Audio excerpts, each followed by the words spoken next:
Hi, this is Sarah Mikesell with the Cattle Site, and today we're here with Dan Halstrom. He is the president and CEO of the U.S. Meat Export Federation. Thanks for being with us today. Yeah, my pleasure. Thank you. Very good. And we're here in New Orleans at NCBA, just the opening evening. Let's talk a little bit about beef exports and some of your expectations. Yeah, we're excited to be here at NCBA. We're just finishing up 2022. We'll have the December stats here in a few weeks, but we will be a new record for U.S. beef exports in 2022. And I think it's really the theme that we've been talking about a lot throughout the year. It's broad-based growth across quite a few different markets that are adding to this record pace. And it's not just the mainstay markets. You always think about Japan and Korea and Mexico, for example, but China had a big year. But we also see some of these developing regions, i.e. Central America, places like Colombia that are also growing. So we're optimistic from that standpoint. Very good. Are there any markets that you're targeting specifically, right? Because it's not just about, hey, we're already working with you. It's looking at some of those opportunity markets, right? Exactly right. And we're always, diversification of the market base is the key. And there are some specific areas we're looking at. One is Indonesia. The beef demand there has been spotty in past history, but there's a lot of indicators that the middle class is really emerging and starting to understand about U.S. beef and the quality. Places like Africa. It's been a very solid variety meat market, beef livers, beef hearts, beef kidneys, but now we're starting to see maybe a little bit of a shift into the muscle meats as well. So places like Angola, Morocco, South Africa, and Nigeria, ultimately, the largest economy in Africa with the largest population base is Nigeria.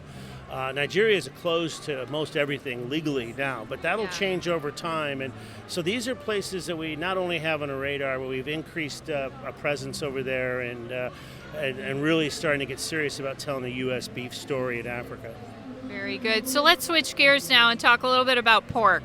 Dan, what are some of your expectations for the pork industry? So in 2022, pork had a down year, mainly because of being down into China, especially in the first half of the year. Right. The last half of the year, the pork exports picked up. A lot of variety meat increase on the pork side, and also some muscle cut increase. So we're going to end up the year down probably 7 or 8% off of the previous year, which was a record. Right. So it's still third largest year ever, even though it was down.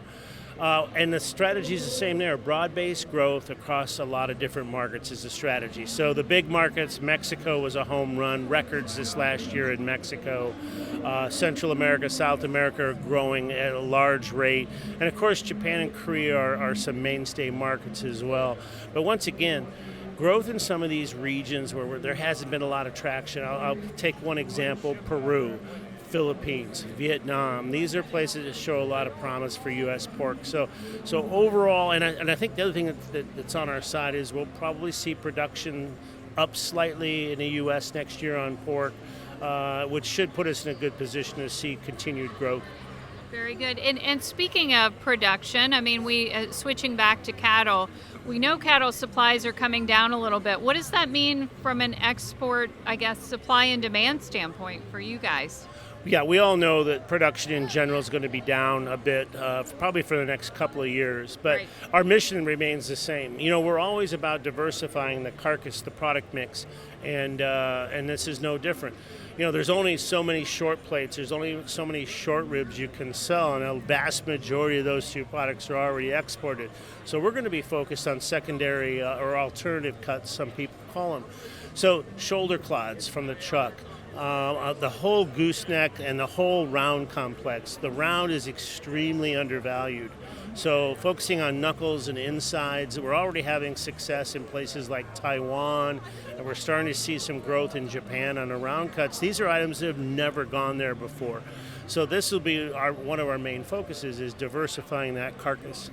And I think that's an interesting thing that I think a lot of people maybe don't think about is when you're exporting, you're not exporting the whole beef carcass, right? You're exporting parts of it, right? Exactly right. And what I always say is we are exporting the whole carcass, but it's putting the right cut in a right market to maximize value. So why try to sell a short rib to South Africa when there's no demand for it, or why sell a liver into Tokyo when that's not their demand profile? Beef tongues into Tokyo is their demand profile, Right. so it's all about matching it up to where the culture and the spending power works, and that's something that the industry, the packers, do this all the time. We're focused on it, and it's a recipe for a victory. Very good. Well, thank you so much for your time today and all the information, Dan. Yeah, my pleasure. Thank you. This is Sarah Mikesell with the Cattle Site.